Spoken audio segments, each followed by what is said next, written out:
And now the insurance is forecast to drive miles offshore from 1200 UTC to 1200 UTC. Audio warning. Vancouver, White, Portland, Oak Cliff.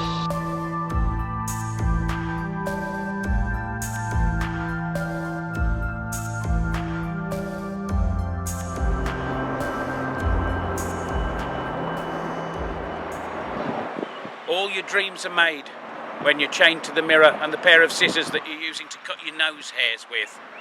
You know, the little pair with the slightly blunt blades that you found in the sewing kit on the ledge in the old caravan, on the site where you used to have to memorise the toilet code. You see, Noel, stream of consciousness beats banal rhyme any time. And that, ladies and gentlemen, is all we have today, stream of consciousness. This is it, the bride stripped bare, looking down into the dark yellow waters of the River Hull as it pours out into the Humber, the colour of German mustard. Reminds me of looking at the dancing light on the mouth of the Mersey through the windows of the Tate, back when I didn't know Liverpool. I do not know Hull. It is alone among English cities in that I can make that claim of it. And I can only make that claim for another couple of hours. Makes me feel almost young.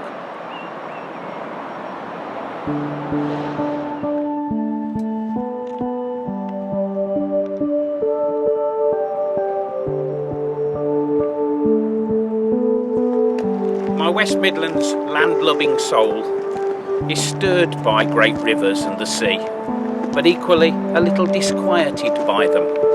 It's all a little mixed up with disturbing seafaring death dreams. Lines from novels like Out onto the unplumbed, salt, estranging sea.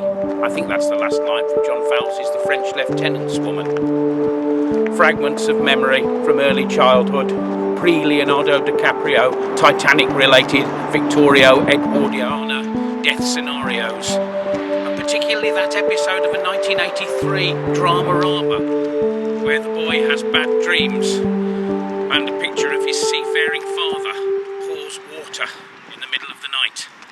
A sea captain I would not make. You look surprised.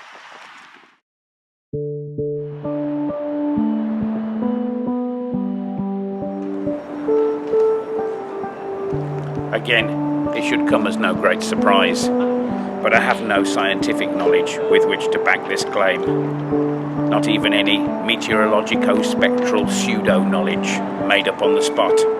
But there always seems to be a distinct quality of light in places like this, places out on the edge of the land, out on a limb. This morning, it's rendered it all very beautifully Edward Wadsworth, Eric Ravilius. Know what I mean?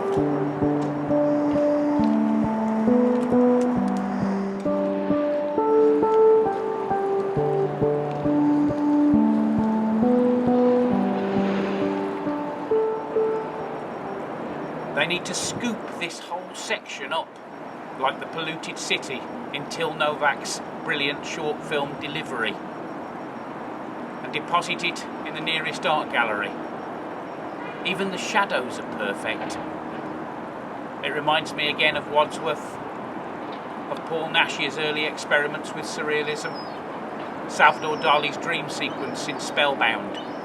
It even reminds me of objects randomly deposited by the tide, but only a little bit.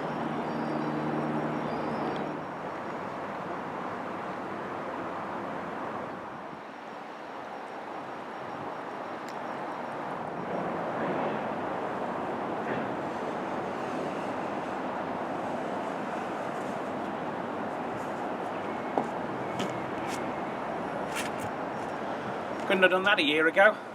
Cheers, NHS.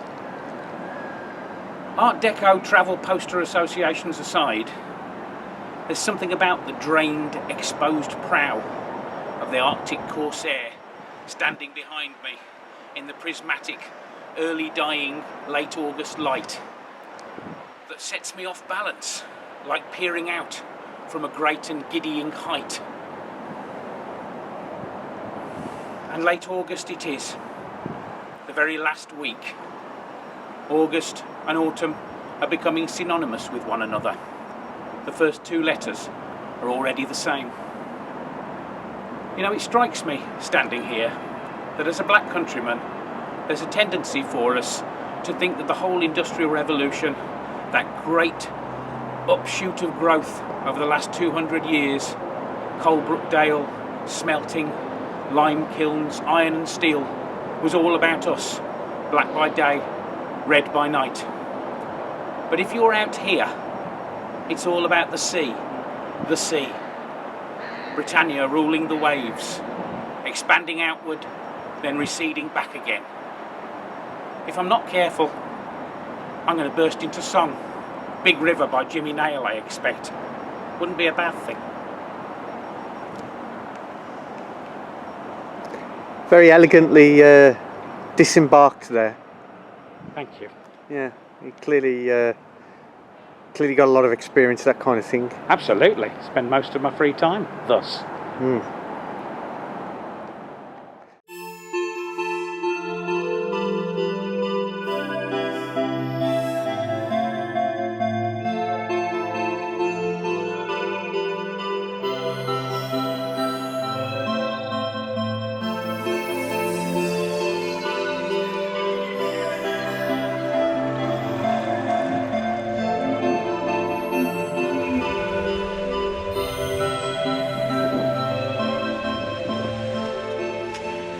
Now this really does make me feel like Charlton Heston at the end of Planet of the Apes.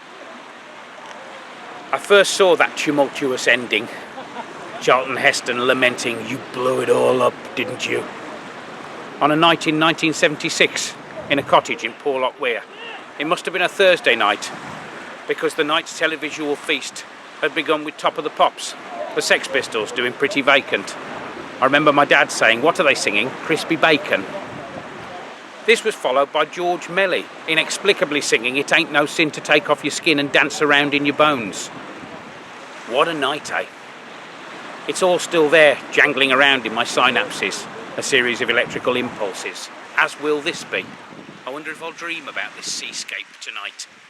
If I'll open the door, the bathroom door of 23A Farlands Road, Stourbridge, to walk straight out onto this vista. Will I slide into the sea, like James Mason as Norman Maine at the end of A Star Is Born?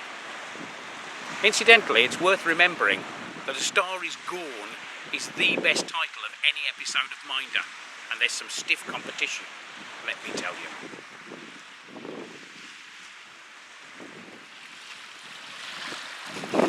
So speaking of Minder, which one of us do you think is Dennis Waterman and which one of us is George Cole? To my mind, I think we both have qualities of both. You know, I think it fluctuates. There's elements of both of those characters in both of us. Yeah, I'd say so. I think, yeah, definitely both got elements of the kind of hard man, ladies' man. Yeah.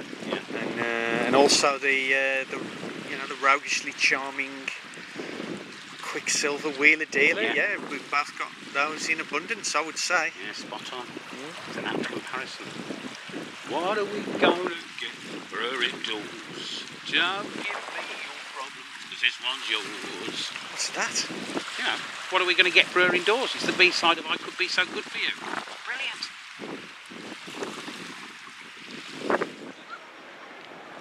Seems a good time to mention Jaws 3D, but is there a bad time?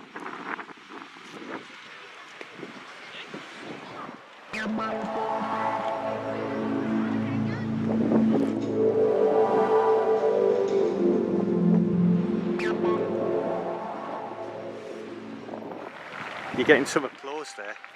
Quite right too. People of taste and discernment.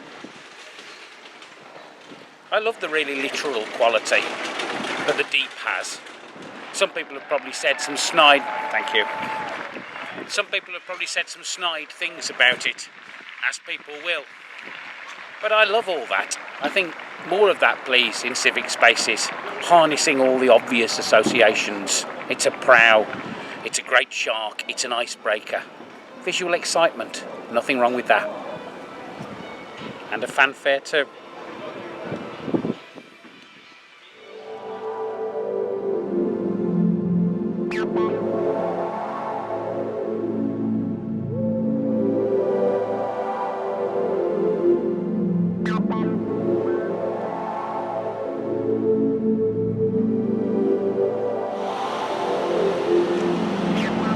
Memories of Kevin Turvey, fish that I like and fish that I don't like.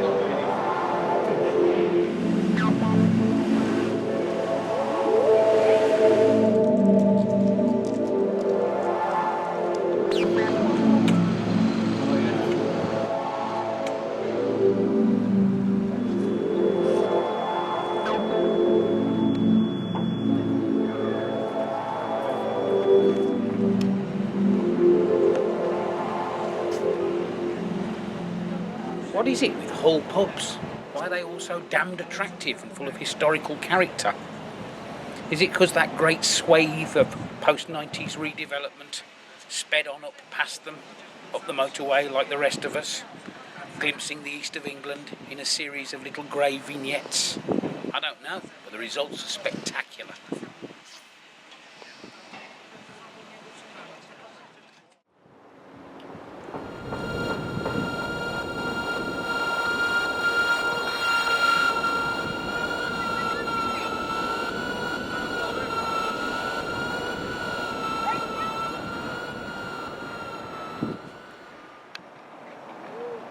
I don't know, pontoon bridges, nautical locks, calculations of weight displacement, feats of engineering.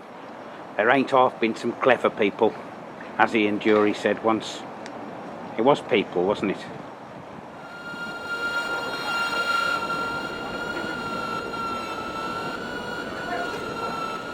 If you were to show me a photo of that street and have me guess where in the world it was, I might be tempted to say Philadelphia.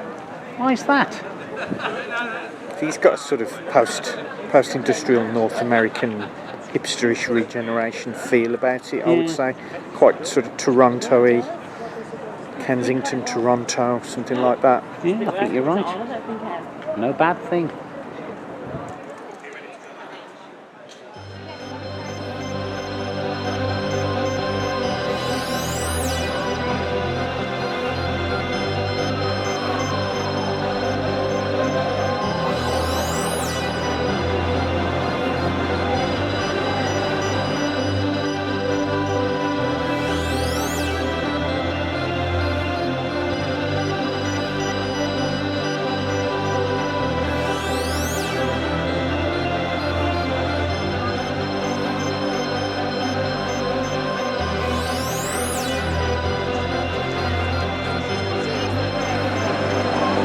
Once again, the toilets below me are by J. Duckett & Co. of Burnley. So it seems that Hull had its own toilet system as well as its own telephone exchange. And in fact, thus far into the day, it seems to have retained a lot of its original fixtures and fittings. If it were a church, it would have all of its original woodwork intact. And if it were a person, that person would still be speaking its original accent, despite having lived elsewhere for a while. That's something of which I think it should be rightly proud.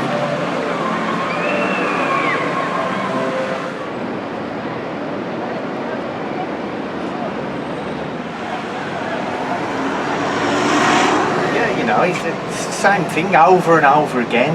You know, neoplasticists and 3-minute monologues and artists you've never heard of, and you know, you got no way of checking, have you? Whether I don't know. You know. Oh, all right. Are you ready for all that? Right, I've just had an idea for another monologue. I was just going to, just brilliant. Talk about Fernand I'll be Léger right with you. and Stanley Spencer. All right, Super. all right then, mate. Right on.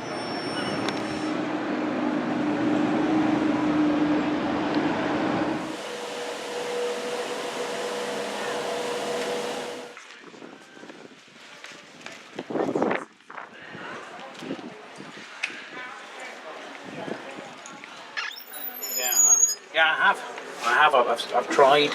I've tried to push him in a certain direction, but it's just the same thing. It's just, you know, he's got very, very fixed ideas about what make a film. It's, you know, series of signs and sort of fragments of buildings, tops of buildings that he's going to obviously put in some kind of montage with that piece of music going over the top. And there's been all, there's been duck shots. There was even a fish eating bread this morning. I don't know if that's going to make it into the final cut, but there's nothing. Oh, you're right, Lee.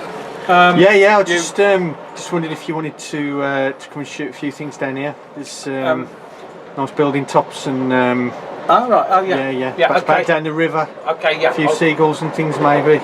Yeah, that sounds good. Yeah, that sounds good. All right, mate. Okay. Sound. Right, see you in a minute. See you later.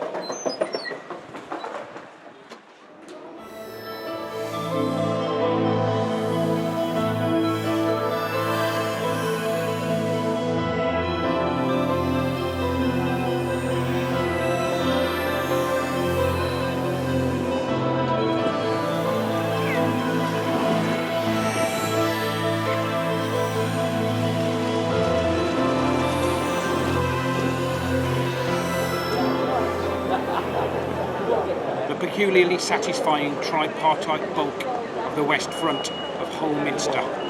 The tracery spectacular, the setting's conducive. I agree with Simon Jenkins though, that it needs the nerve to open those west doors and fully connect with the regenerated old town. You can see it, can't you, in a future time lapse. Visitors entering and exiting over and again, night turning to day and winter following spring.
So, I can't really claim to be an expert, but neither can I claim that I don't know Hull anymore. Wolverhampton-esque in the level to which it is maligned and reviled, it deserves better in terms of exposure and reputation. I've had a lovely day. As someone once said, I'll be back. Who said that? It was Jeremy Irons, wasn't it? Oh, was it in Damages? It's Dead Ringers, I think. No, it's Die Hard 3. Yeah. That's it. Die Hard 3. Here, Cummings. Oh yeah. Once again, as I've said before, we could have gone on that bus. Could have sat you on that top deck. Pointed the camera at you. Ridden around Hull for a couple of hours. And we'd have got more hits for us as well. You told me this in Bruges, and you're right, and I forgot. I'm sorry. Never mind these 3-minute monologues. No, just need to point out areas of local interest and then just get off the bus and the whole thing would be so much easier. I will book it next time, I'm sorry. You know, you just say things like, here, river here. You got it. Here, docks here. Succinct, minimalist. Smash hit. I know. Fools to ourselves.